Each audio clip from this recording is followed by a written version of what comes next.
Si 1943 était l'année de la prison, 1944 c'était définitivement l'année du feu. Fini la paperasse, cette fois le ciel leur tombe littéralement sur la tête.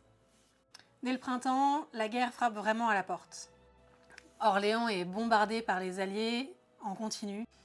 Mais chez les deux Châtellerault, on a le sens des priorités ou de l'inconscience et Claude doit absolument passer son bac de philo. Elle va à Orléans avec Julia, sa gouvernante, pour pouvoir réviser son bac de philo.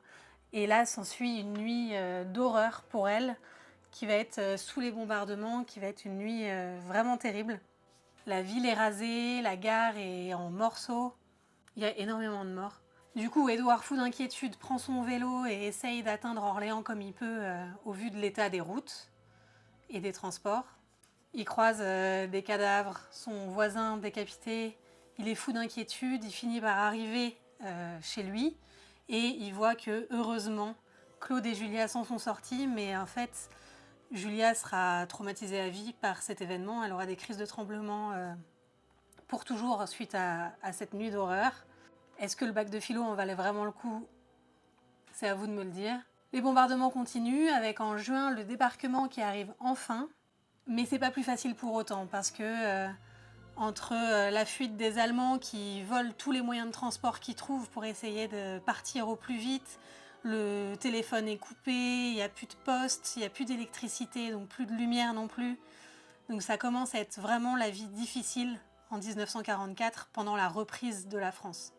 La seule fenêtre sur le monde qu'ils ont, c'est le belvédère du château, auquel ils montent pour pouvoir voir de chez eux les bombardements sur Orléans et sur les villes alentours. Donc l'été, c'est une anarchie totale, les Allemands pillent tout, essayent de s'enfuir. En même temps, les maquisards cachés dans la forêt essayent d'abattre le plus d'Allemands possible. Donc il y a un vrai chaos qui règne dans toute la région. Les maquisards font quand même bien leur boulot parce que l'homme qui a fait condamner Édouard à la prison l'année précédente, il a été retrouvé et exécuté comme agent au service des Allemands. La fin d'année, c'est un peu l'apocalypse. Orléans est en ruine, c'est très difficile d'accéder à où que ce soit, à quoi que ce soit. Très difficile de trouver à manger, etc.